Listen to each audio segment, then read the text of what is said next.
All right, today we're diving into the incredible story of the Muhaajiroon, the very first emigrants of Islam.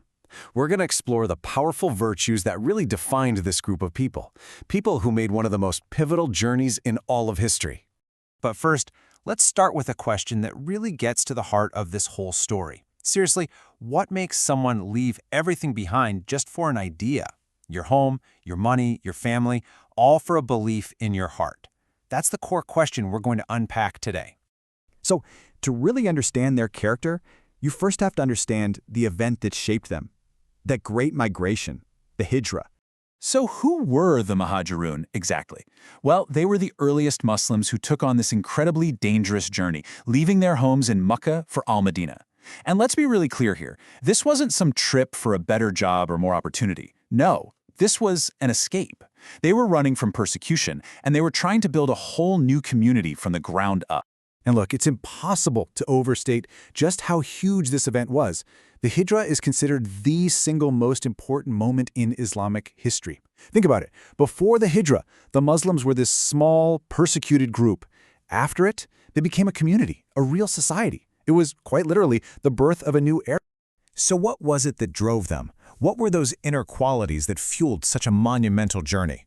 Well, it really all boils down to one thing to start with: sincerity.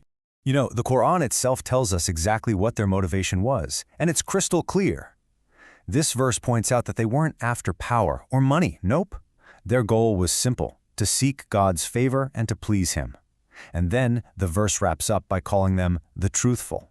That says a lot. And this is such a fascinating point. The very act of being banished, of losing everything, that became the ultimate proof of how sincere they were. I mean, when you're forced out of your home and you lose all your property, there's no way anyone can accuse you of doing it for worldly gain. It completely proved their actions were for God and God alone. And this sincerity went hand in hand with this deep, powerful sense of hope. You see this verse right here? It links belief, migration, and struggle directly to the hope for God's mercy.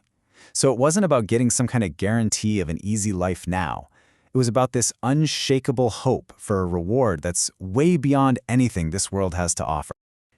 Walking away from your entire life, that takes more than just sincerity. It requires a crazy amount of trust, right? Especially when you have no idea what's coming next. And that brings us to their next essential quality.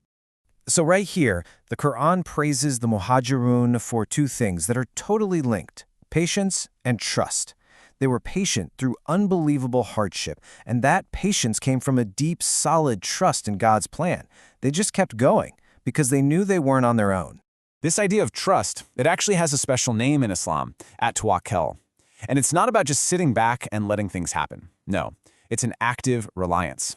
It's the belief that you do everything you possibly can, and then you place the final outcome in God's hands. For the Muhaajiroon, this tawakkul, it was the engine that powered their resilience. So this deep internal trust, it showed itself through some pretty incredible actions on the outside. Let's talk now about the unbelievable sacrifices they made and the guidance they were committed to following. Okay, so this verse, it came down during a really, really tough time known as the Tabuk expedition. And that phrase right there, in the time of distress, trust me, that is a massive understatement for what they were actually going through. And the distress was intense. Just try to imagine it: the blazing heat, the crushing exhaustion, and being so hungry that your entire meal for the day is half a date. The story goes that two men would have to share one. One guy would suck on it to get some kind of nourishment, then he'd pass it to his friend. That's the level of sacrifice we're talking about here. It's just incredible. But here's the really crucial part. This sacrifice wasn't just random suffering. It was all channeled through following the Prophet's guidance. This verse lays out a really clear formula, right? It says, if you truly love God, then you follow His messenger. So everything they did, every hardship they endured, was a direct reflection of that principle. So after this whole journey defined by sincerity, trust, and immense sacrifice, what was the result? What was the outcome? Well, this brings us to their incredible status and this idea of ultimate success. And the way the sources talk about them, it's just with the highest possible honor. They weren't just followers. They were the pioneers, the ones who were first in line.